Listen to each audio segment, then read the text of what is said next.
It's difficult for everybody to start a business and be successful. But I think the challenges are even greater if you're a woman, which is why 14% of businesses are women owned. And actually, if you look at substantial businesses which employ more than five people, that number is probably in single digits.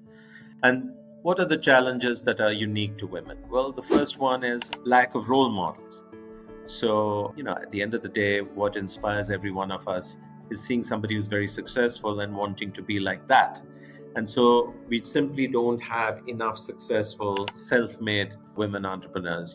There's one Kiran Shaw there, there's some Falguni Nair here, or Amira Shah, but you can count the number of them who've been really successful compared to the number of men. So that's one. And so we need many, many, many more success stories. The second one is, I think, culturally, a lot of young women are conditioned to be underconfident.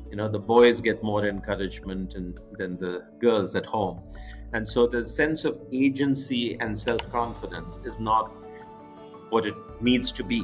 So you have to do things that build up that self confidence in young women because they need to believe they can do it. Third one is family circumstances. The unfortunate reality is it's very much a man's world, and so the woman is still expected to look after the home, raise the child, and we don't have, urban India, enough childcare facilities. So it's usually the mom or the in-laws who are looking after it, which is easier if you're in smaller towns and whatnot.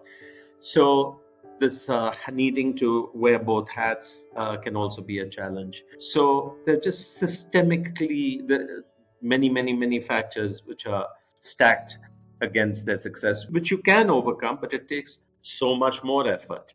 So, in game, what we're trying to do is systematically address each of these constraints. And the most successful interventions have been in the areas of trying to get more women connected to e-commerce marketplaces through, things like Amazon Saheli and BizUp and so on.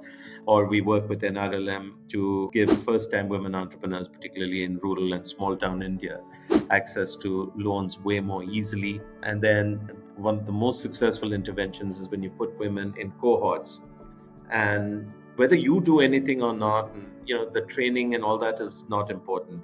They develop self-confidence from each other, and they learn from each other. And so this cohort-based learning is very powerful intervention.